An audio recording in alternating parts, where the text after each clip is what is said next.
नमस्कार। आज का अपना टॉपिक है राजस्थान में सिंचाई या सिंचाई परियोजना। देखो इसके ऊपर क्या क्या प्रश्न बनते हैं।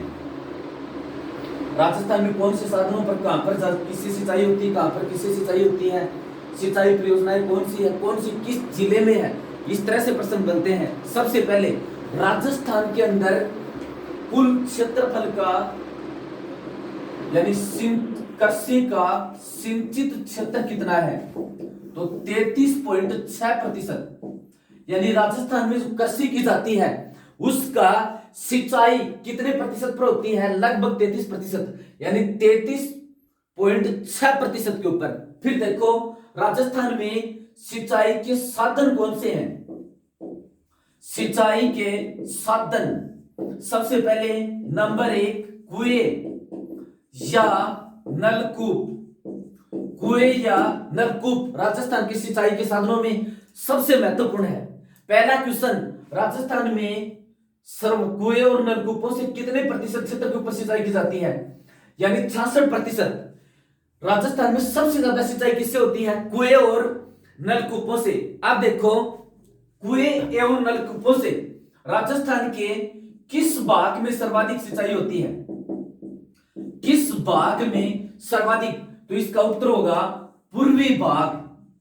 कुएं एवं नलकूपों से राजस्थान के किस भाग में सर्वाधिक सिंचाई होती है, इसका उत्तर होगा पूर्वी भाग। एक जिले की बात करें तो किस जिले में सर्वाधिक सिंचाई होती है, तो जयपुर में।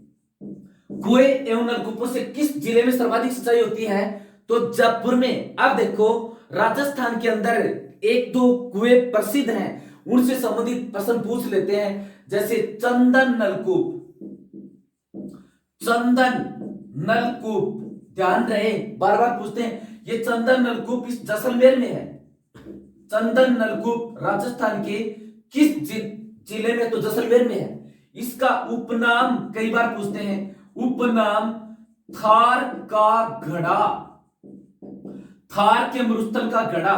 तो चंदन नलकूप कहां पर, जैसलमेर में।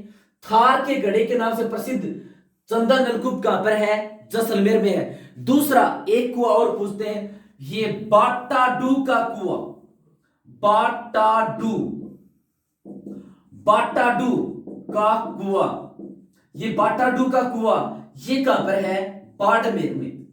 बाटाडू का कुआं ये कहां पर है, बाड़मेर में। इस तरह से ये कुओं से सर्वाधिक सिंचाई पूर्वी भाग में, जयपुर जिले में, बाटाडू का कुआं बाड़मेर में, चंदन नलकूप कहां पर, जैसलमेर में। अब देखो राजस्थान में सिंचाई का दूसरा प्रमुख साधन नहर, नहर, नहरों से कुओं के आधे क्षेत्रफल के ऊपर सिंचाई होती है। यानी नहरों से कुल सिंचित क्षेत्रफल का कितना प्रतिशत है, 33%। यानी राजस्थान में दूसरा प्रमुख सिंचाई का साधन क्या है, नहर। अब देखो नहरों से सर्वाधिक सिंचाई किस भाग में, तो गंगानगर हनुमानगढ़ ये उत्तर में है। नहरों से राजस्थान के किस भाग में सर्वाधिक सिंचाई होती है, उत्तरी भाग में।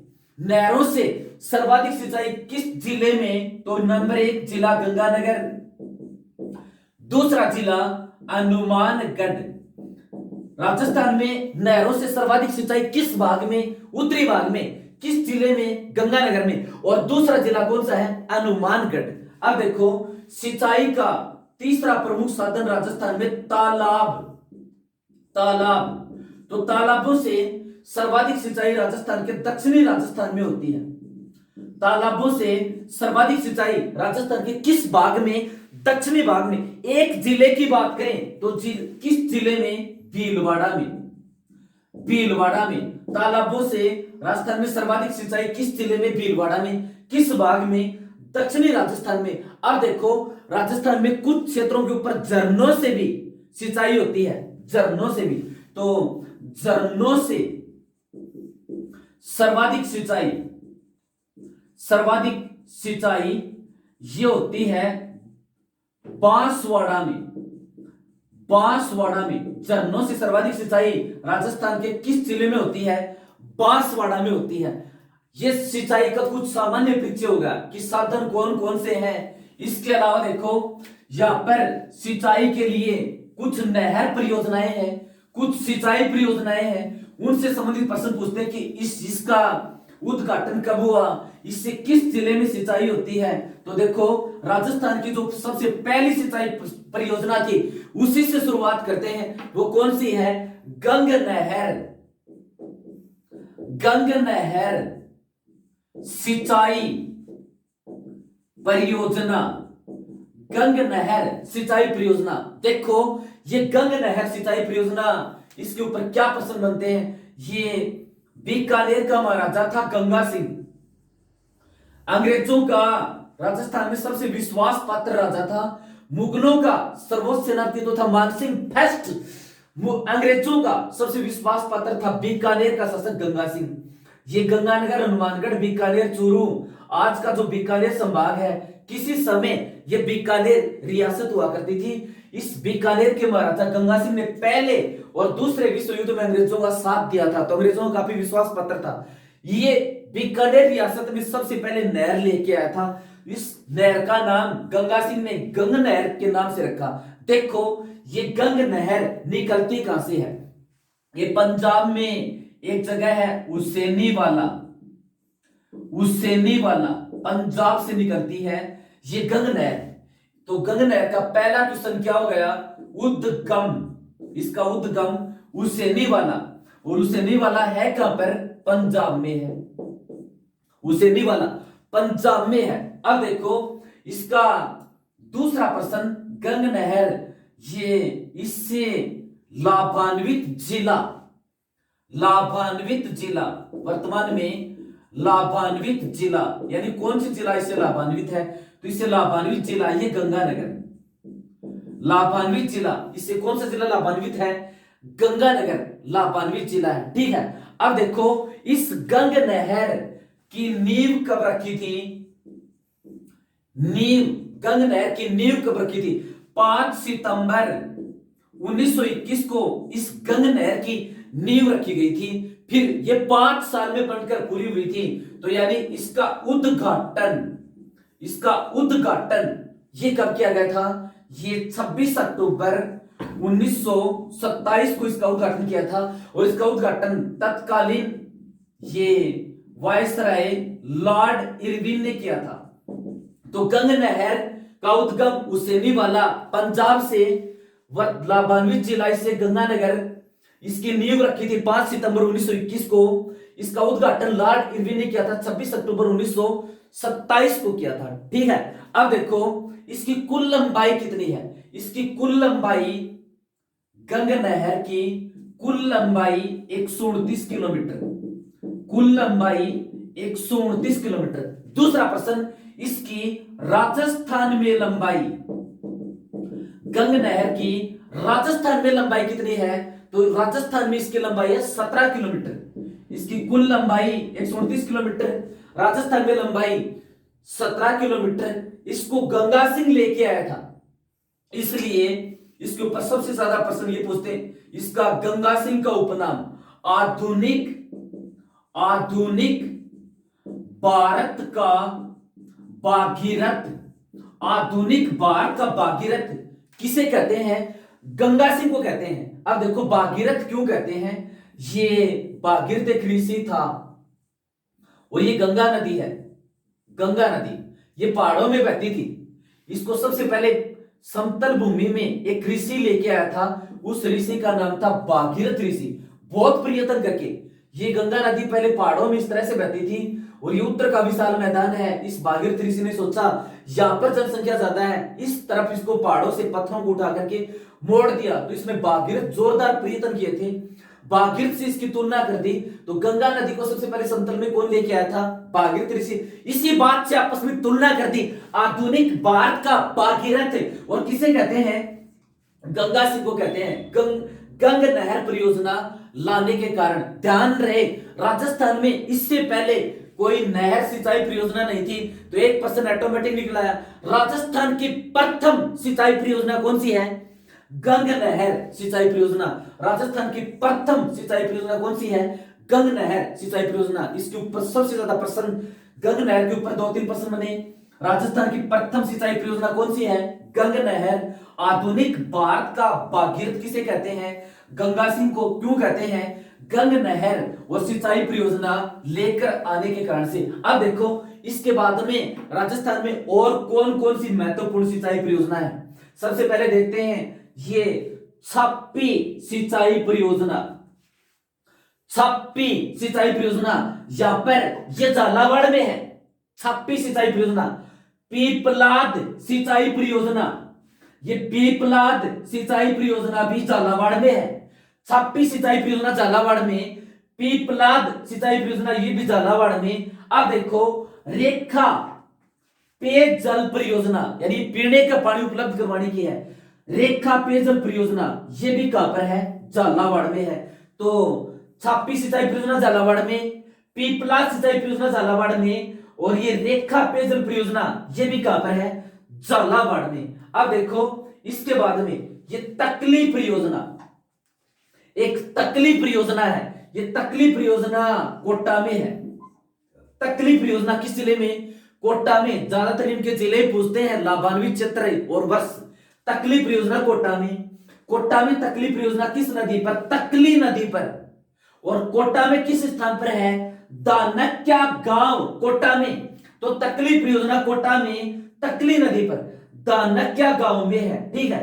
अब देखो ये छापी सिंचाई परियोजना। इसके बाद में अगली है लासी सिंचाई परियोजना। लासी सिंचाई परियोजना 12 जिले में लासी नदी पर है। कौन सी नदी पर? लासी नदी पर।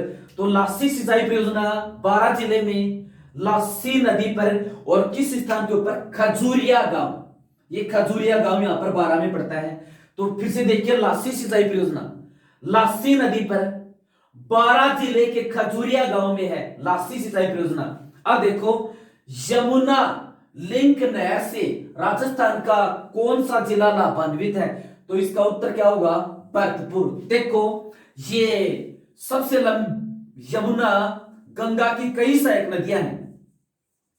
उन सबसे लंबी सहायक नदी है यमुना। ये गंगोत्री मानी उत्तराखंड से निकली गंगा नदी और बंगाल की खाड़ी में गिर गई। यमुनोत्री मानी उत्तराखंड से निकली यमुना नदी और इलाहाबाद में ये मिल गई किसमें? गंगा में। तो गंगा, यमुना और सरस्वती यहां पर भारत का सबसे पवित्र त्रिवेणी संगम भी है।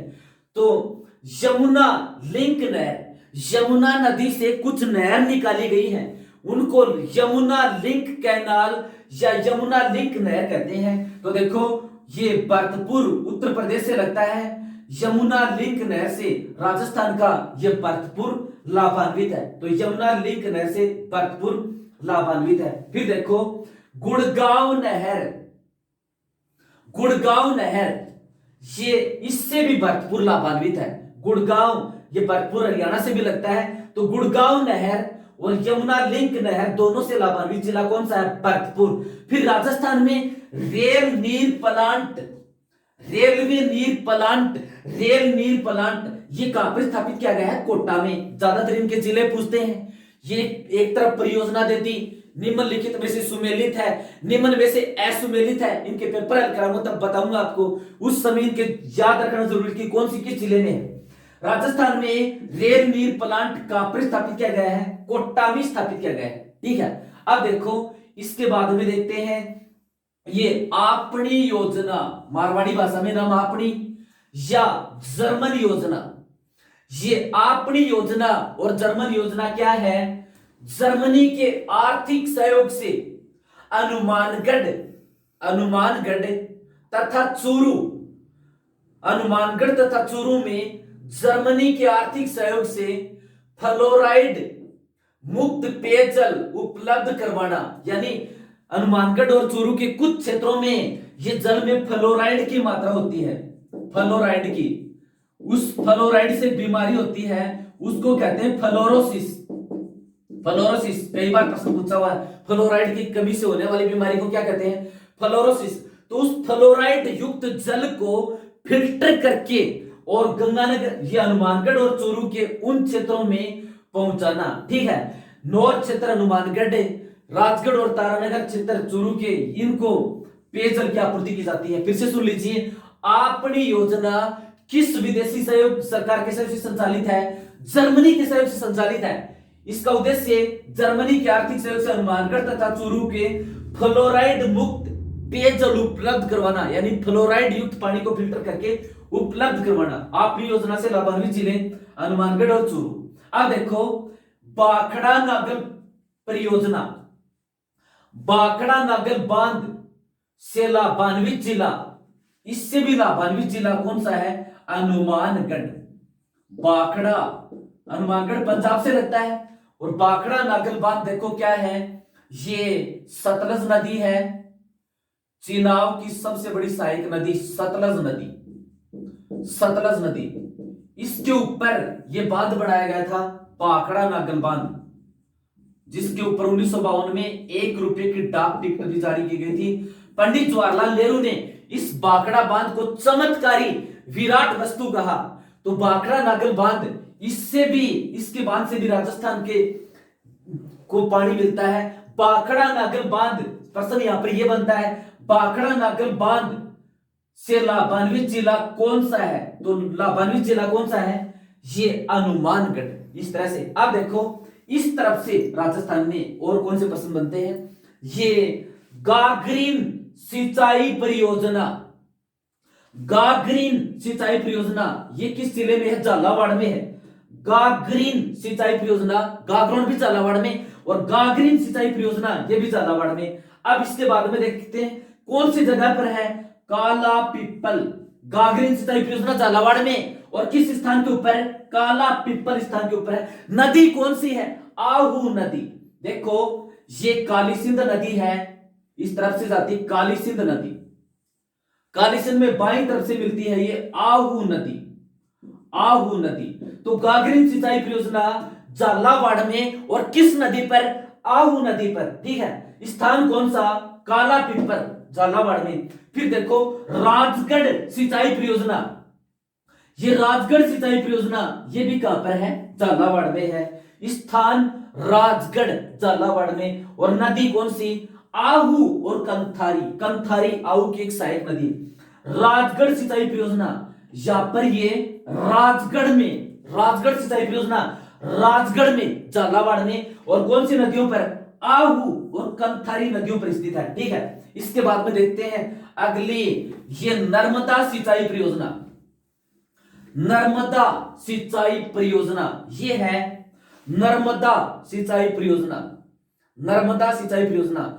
भारत के संदर्भ में देखते हैं इसको। सबसे पहले नर्मदा सिंचाई परियोजना, नर्मदा नदी का जल इससे आता है, तो इसलिए इसको नर्मदा सिंचाई परियोजना कहते हैं। राजस्थान में कौन से जिले लाभान्वित है देखते हैं। सबसे पहले नर्मदा नदी, विंध्याचल पर्वत मध्य प्रदेश वहां से निकलती है, मध्य प्रदेश, और मध्य प्रदेश से फिर ये इसके ऊपर गुजरात में एक बांध बनाया गया है, उस बांध का नाम है सरदार सरोवर बांध, सरदार सरोवर बांध। गुजरात में एक बांध बनाया गया है। उस सरदार सरोवर बांध से दक्षिण में महाराष्ट्र को पानी दिया गया, महाराष्ट्र को पानी दिया गया, उत्तर में राजस्थान को पानी दिया गया। यानी नर्मदा नदी के ऊपर गुजरात में एक बांध है, उस बांध का नाम सरदार सरोवर बांध।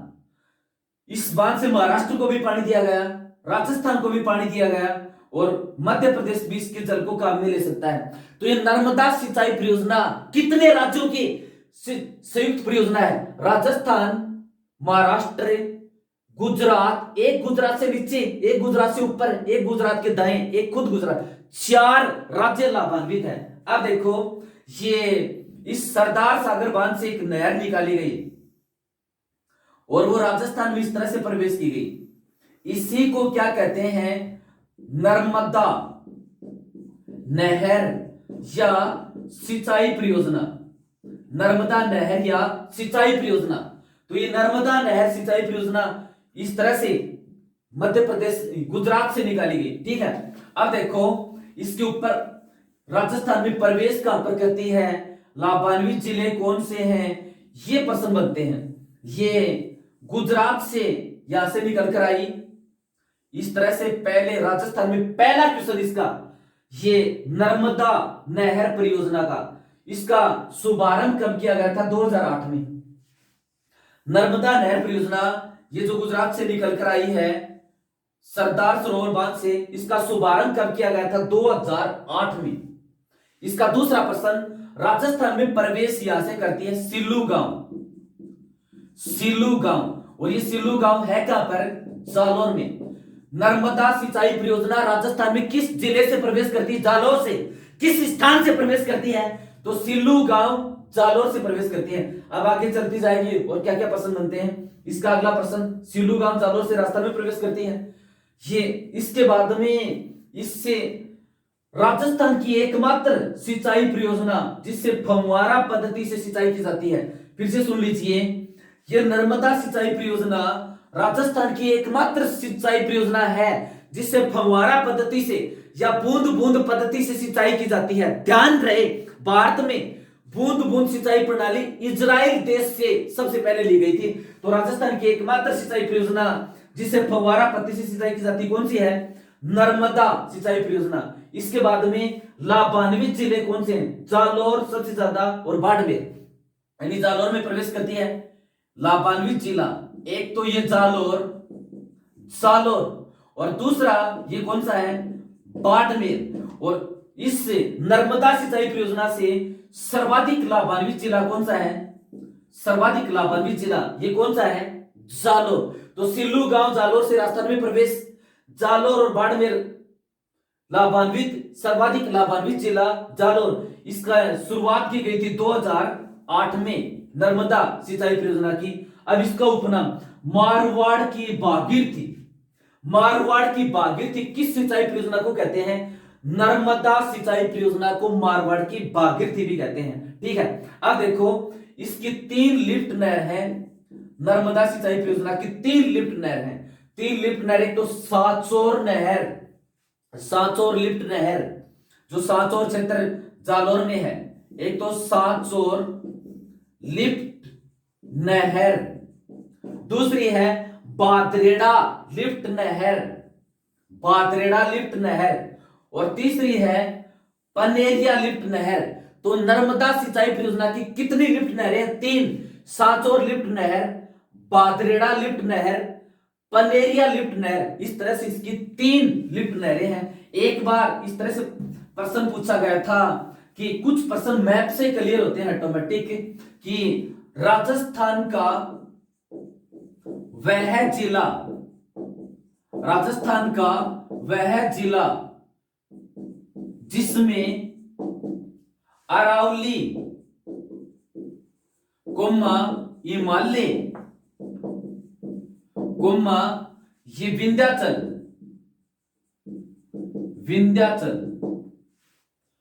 तीनों पर्वत श्रेणियों का जल पहुंचता है। राजस्थान का वह जिला जिसमें अरावली, यानी वह जिला जिसमें अरावली, यह अरावली है, ये मध्य प्रदेश में विंध्याचल है, विंध्याचल पर्वत श्रृंखला, अरावली, विंध्याचल और हिमालय, तीनों पर्वत श्रेणियों का जल पहुंचता है। तो देखो ये मध्य प्रदेश में विंध्याचल, विंध्याचल से तो नर्मदा सिंचाई परियोजना आई और नर्मदा सिंचाई परियोजना का जल बाड़मेर में आया। इंदिरा गांधी नहर, इंदिरा गांधी नहर का जल भी अंत में बाड़मेर तक आता है। और इंदिरा गांधी नहर सतलज और व्यास से निकलती है, तो सतलज और व्यास हिमालय से निकलती है। ठीक है, फिर बाड़मेर में ये लूनी नदी का जल भी आता है, लूनी नदी का जल भी आता है, लूनी अरावली से, नर्मदा सिंचाई परियोजना विंध्याचल से, और इंदिरा गांधी नहर हिमालय पर्वत से। राजस्थान आरएस में पूछा गया था, राजस्थान का वह जिला जहां पर हिमालय पर्वत का जल इंदिरा गांधी नहर के माध्यम से, अरावली का जल लूनी के माध्यम से, और ये विंध्याचल पर्वत का जल नर्मदा के माध्यम से। तो राजस्थान का वह जिला जो अरावली, विंध्याचल और हिमालय तीनों पर्वत श्रेणियों का जल जहां पर पहुंचता है वो कौन सा है? बाड़मेर। ठीक है, इस तरह से राजस्थान की प्रमुख सिंचाई परियोजना बहुत ही कम पीरियड में, बहुत ही शॉर्ट में, फटाफट इसके पेपर आपको कल मिलेंगे। धन्यवाद।